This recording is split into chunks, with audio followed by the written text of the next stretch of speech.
kalian membuat lelucon namun lawan bicara kalian malah menganggap hal itu serius dan menimbulkan miskomunikasi atau kesalahpahaman di antara kalian. Nah, berarti ada yang salah nih dengan cara berkomunikasi kalian. Yuk simak tips berikut ini supaya kalian bisa tahu cara berkomunikasi dengan baik. Tips pertama dalam berkomunikasi yang baik adalah berbicara dengan efektif. Berbicara efektif berarti tidak bertele-tele, tidak berputar-putar, tidak membingungkan, singkat, padat, dan jelas dalam menyampaikan poin pembicaraan agar dapat dimengerti oleh lawan bicara kita. Berbicara efektif dapat membuat lawan bicara kita fokus kepada apa yang kita sampaikan dan mempengaruhi langsung ke dalam pikirannya. Berbicara dengan keinderaan. Agar materi yang kita sampaikan meninggalkan bekas pada pikiran lawan bicara kita dapat menguatkan komunikasi dengan ekspresi indera yang meyakinkan, seperti gerakan tangan, tatapan mata, keringitan dahi, yang akan menambah kesan pada materi yang kita sampaikan. Hal ini juga bertujuan agar lawan bicara kita mengerti bahwa topik atau materi yang kita sampaikan ini cukup penting dan patut untuk didengar. Misalnya saja ketika kita menceritakan pengalaman lucu, maka indera yang kita butuhkan untuk meyakinkan atau membuat komunikasi lebih ekspresif adalah mulut, seperti tertawa atau tersenyum. Yang ketiga, fokus dalam mendengarkan. Cara berkomunikasi yang baik adalah gabungan dari mendengarkan dan menanggapi. Namun seringkali kita melupakan atau kurang melatih kemampuan mendengarkan. Misalnya saat seorang teman bercerita pengalamannya pada kita, namun kita malah asik melamun atau asik bermain ponsel. Padahal mendengarkan lawan bicara berarti kita fokus pada apa yang dibicarakan lawan bicara kita dan tidak memikirkan hal-hal lain. Diam dan dengarkan. Saat kita berbicara dengan orang lain, maka kita tidak hanya membuka mulut tetapi juga membuka telinga. Saat orang itu mengutarakan pemikirannya, jangan langsung memotongnya. Diam dan dengarkan apa yang dia ucapkan sampai dia selesai bicara. Hal ini tidak hanya membuat kita fokus mendengarkan apa yang dikatakan lawan bicara, tetapi juga membuat lawan bicara kita merasa dihargai. Lakukan kontak mata. Ya, mata adalah jendela hati. Kita bisa mengetahui lawan bicara kita ini berbohong atau jujur melalui mata. Apapun posisinya, entah itu pembicara atau pendengar, memandang mata orang yang kita ajak bicara, itu bisa membuat interaksi menjadi lebih menyenangkan. Kontak mata juga menunjukkan ketertarikan, dan membuat lawan bicara juga tertarik untuk berinteraksi dengan kita.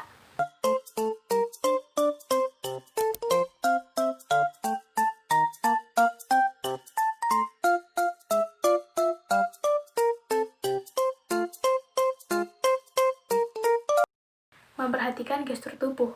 Ya, berkomunikasi dengan orang lain juga harus memperhatikan gestur tubuh lawan bicara kita. Karena kita sebagian besar menggunakan komunikasi nonverbal. Gestur tubuh orang lain dapat menunjukkan bagaimana pemikiran dan perasaan lawan bicara terhadap kita. Misalnya saat lawan bicara sudah mulai melipat lengannya, itu menandakan bahwa dia merasa defensif atau kurang kontak mata dengan kita. Yang itu menandakan bahwa dia mulai merasa bosan atau tidak ingin melanjutkan percakapan dengan kita. Terbuka dan jujur. Salah satu cara berkomunikasi yang baik adalah dengan menjadi terbuka dan jujur dalam menyampaikan pikiran serta perasaan kita. Tidak mengatakan yang sebenarnya juga tidak hanya merusak kepercayaan orang lain terhadap kita, namun juga membuat orang lain merasa tidak ingin terbuka dan tidak ingin berbicara dengan kita. Bila kita baru saja berkenalan dengan orang baru, maka ceritakan saja apa yang perlu kita ceritakan pada orang tersebut daripada mengarang kisah-kisah hidup yang tidak benar. Menghargai apa yang disampaikan. Selalu hargai tiap perkataan, pemikiran, perasaan, atau masukan dari orang lain, karena setiap orang memiliki perspektifnya masing-masing. Jangan hanya menuntut agar pendapat kita dihargai, tapi hargailah juga pendapat orang lain. Jangan menggurui orang lain atau memaksa orang tersebut untuk melakukan seperti apa yang kita lakukan. Yang ke-9, sisipkan humor. Apabila topik yang dibahas cukup serius, tidak ada salahnya untuk menyisipkan humor atau lelucon agar suasana tidak terlalu kaku. Kita nggak perlu jadi orang yang lucu atau selalu melontarkan lelucon saat kita berbicara dengan orang lain, tapi cukup sesekali kita menyisipkan humor ke dalam percakapan kita atau diskusi agar lebih menyenangkan. Mencari solusi jika ada masalah. Saat ada masalah, jangan saling menyalahkan. Cara berkomunikasi yang baik adalah berfokus pada solusi yang terbaik dan melakukannya. Fokus pada apa yang menjadi masalah dan berbaikanlah ketika konflik selesai, seperti meminta maaf, berpelukan, dan lain-lain.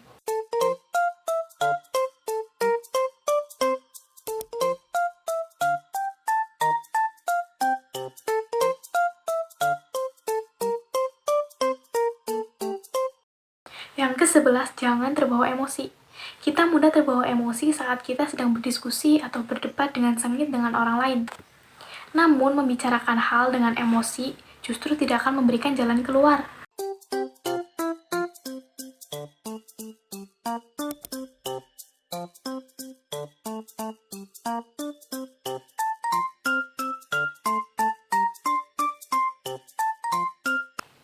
Fokus pada masalah.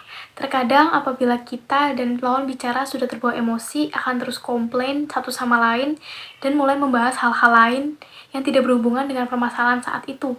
Pastikan bahwa kita nggak melenceng dari permasalahan yang sedang dibahas. Jika lawan bicara mulai membahas perkara yang lain, sampaikan kepadanya untuk fokus pada permasalahan yang sedang dihadapi saat itu.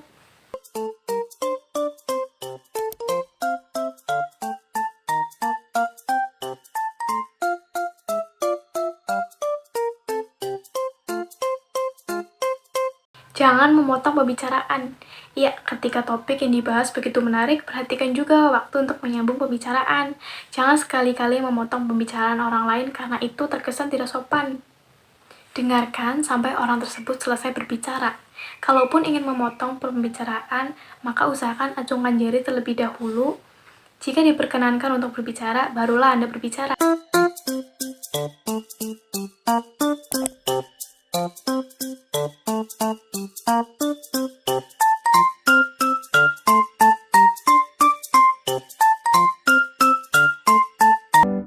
Berikan kritik dan saran. Anggap saja kritik dan saran itu suatu penilaian positif untuk membangun diri kita menjadi pribadi yang lebih baik lagi. Jauhkan sifat mudah tersinggung jika kita dikritik oleh orang lain. Pada dasarnya, kita juga bisa memberikan kritik dan saran baik untuk orang lain agar dia mau berubah dan menjadi lebih baik lagi. Misalnya, jika teman kita bercerita dia gagal ujian universitas, maka kita harus memberi saran agar dia belajar lebih giat dan mengulang ujiannya.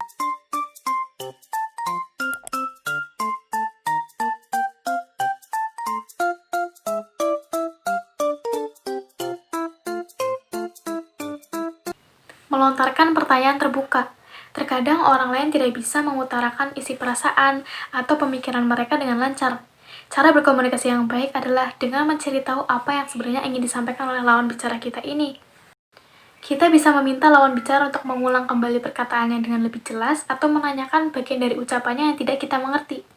Caranya dengan memberikan pertanyaan yang terbuka, yang relevan, dan biasanya dimulai dengan apa, bagaimana, tolong jelaskan atau gambarkan.